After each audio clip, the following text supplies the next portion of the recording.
Assalamualaikum warahmatullahi wabarakatuh. Perkenalkan, nama saya Suci Hairul Hikmah dari Prodi Pendidikan Agama Islam semester 3 Sekolah Tinggi Islam Al-Azhar Menganti.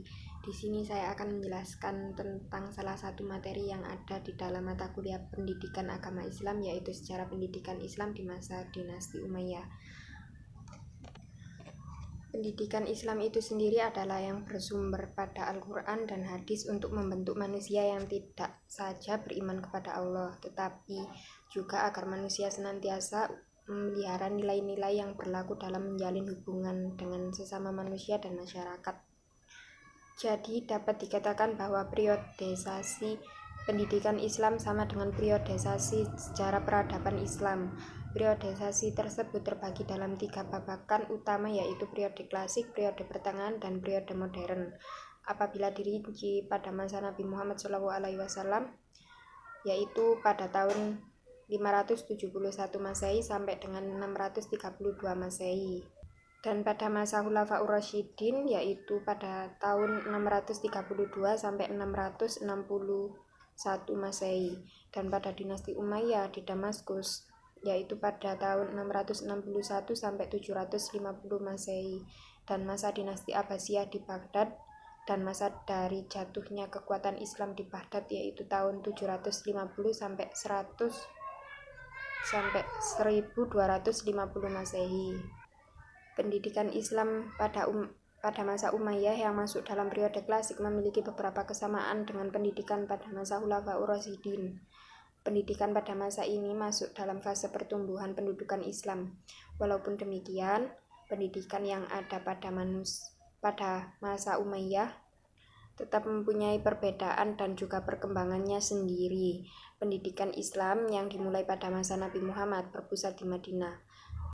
Ketika masa Umayyah, pendidikan Islam mengalami perkembangan, mengingat Umayyah banyak melakukan ekspansi, sehingga negara Islam bertambah luas dengan pesatnya. Negara Islam telah meliputi seluruh Syria atau Syam, Irak, Persia, Samarkand, Mesir, Maghrib atau Maroko, dan Spanyol. Pendidikan Islam pun tidak hanya ada di Madinah saja, melainkan menyebar di berbagai kota besar, di antara lain yang pertama di kota Mekah dan Madinah, yang kedua di kota Basrah dan Kufah, yang ketiga di kota Damsyik dan Palestina, yang keempat di kota Fistat. Pada masa Umayyah, berkembangnya pendidikan Islam tidak lepas dari perluasan wilayah negara Islam yang diikuti oleh para ulama dan guru-guru agama yang juga ikut bersama-sama tentara Islam. Pendidikan yang berkembang bersifat desentrasi. Kajian Islam yang ada tersebar dan terpusat di kota-kota besar, di antara lain yang pertama adalah Madrasah Mekah. Mu'adz bin Jabal adalah guru pertama yang mengajar di Mekah. Sesudah pendudukan Mekah takluk, ia mengajarkan Al-Quran dan mana yang halal dan yang haram. Pada masa Khalifah Abdullah bin Abbas pergi ke Mekah dan mengajar di Masjidil Haram. Ia mengajar ilmu tafsir, fikih, dan sastra. Kemudian yang kedua adalah Madrasah Madinah. Madrasah Madinah adalah tempat para sahabat menuntut ilmu. Adapun ulama-ulama di Madinah adalah Umar bin Khattab, Ali bin Abi Thalib, Zaid bin Sabit, dan Abdullah bin Umar bin Khattab. Namun yang akhir mengajar agama Islam adalah Zaid bin Sabit, atau ahli qiraat dan ahli fikih, khususnya dalam faraid, dan Abdullah bin Umar atau ahli hadis. Setelah para ulama wafat, digantikan oleh murid-muridnya tabi'in, yaitu Sa'id bin Musayyab atau murid Zaid bin Sabit, dan Urwah bin Az-Zubair bin Al-Awam. Yang ketiga, Madrasah Basrah. Ulama sahabat yang terkenal di Basrah adalah Abu Musa al-Asy'ari atau ahli fikih, ahli hadis, dan ahli Al-Quran, dan Anas bin Malik atau ilmu hadis. Madrasah Basrah melahirkan ulama terkenal besar, berbudi tinggi, soleh, fasih lidahnya, dan berani mengeluarkan pendapatnya. Ia adalah Al-Hasan Basyri atau ahli fikih, ahli pidato dan kisah, ahli fikir, serta ahli tasawuf. Yang keempat adalah Madrasah Kufah. Ulama di Kufah ialah Ali bin Abi Thalib dan Abdullah bin Mas'ud. Ali lebih banyak menangani politik dan urusan peperangan, sedangkan Ibnu Mas'ud mengajarkan ilmu Al-Quran dan ilmu agama.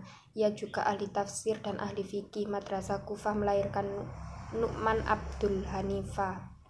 Pola pendidikan yang berkembang pada masa dinasti Umayyah ini sebenarnya sama dengan pendidikan yang berkembang pada masa sekarang. Pendidikan yang ada pada waktu itu terbagi menjadi 3 tingkatan, yaitu tingkat pertama, tingkat menengah, dan tingkat tinggi. Adapun tempat belajar pada waktu itu terbagi menjadi 3, yaitu kutab, masjid, dan majelis sastra. Kutab adalah tingkat pertama untuk belajar menulis, membaca, dan menghafal Al-Quran dan mempelajari pokok-pokok dari agama Islam. Di samping itu, murid-murid juga mempelajari tata bahasa Arab, cerita-cerita Nabi, hadis, dan pokok agama. Peserta yang dididik terdiri dari anak-anak dari lapisan sosial manapun. Setelah lulus, maka murid-murid melanjutkan pendidikan ke masjid. Masjid merupakan pusat pendidikan yang terdiri dari tingkatan menengah dan tingkat tinggi. Pendidikan tingkat menengah kembali mendalami Al-Quran, tafsir, hadis, dan fikih. Selain itu, murid-murid juga diajarkan kesusastraan, sajak, gramatika bahasa, ilmu hitung, dan ilmu perbintangan. Masjid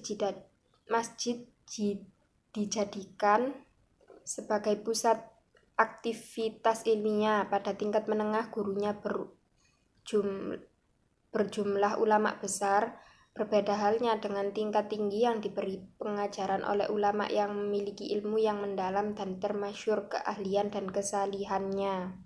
Selain itu, ada pula majelis sastra yang merupakan tempat berdiskusi membahas masalah kesusastraan dan juga sebagai tempat berdiskusi mengenai urusan politik. Perhatian penguasa Umayyah sangat besar pada pencatatan kaidah-kaidah nahwu, pemakaian bahasa Arab, dan mengumpulkan syair-syair Arab dalam bidang syariah, khitbah, dan berkembangnya semi prosa. Berdasarkan uraian di atas, dapat dikatakan bahwa perkembangan pendidikan Islam tidak lepas dari peranan ulama-ulama yang begitu giat mempelajari ilmu. Para ulama mendirikan madrasah-madrasah pada tiap-tiap kota.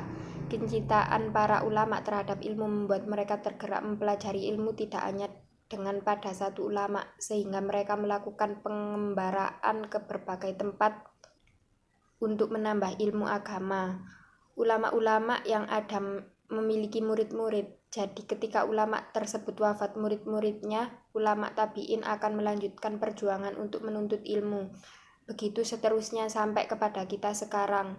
Dengan adanya interaksi yang baik antara guru dan murid, inilah yang menciptakan suatu keharmonisan dalam proses pembelajaran berbagai ilmu pengetahuan. Demikian yang saya sampaikan, kurang lebihnya saya mohon maaf dan semoga bermanfaat. Wassalamualaikum warahmatullahi wabarakatuh.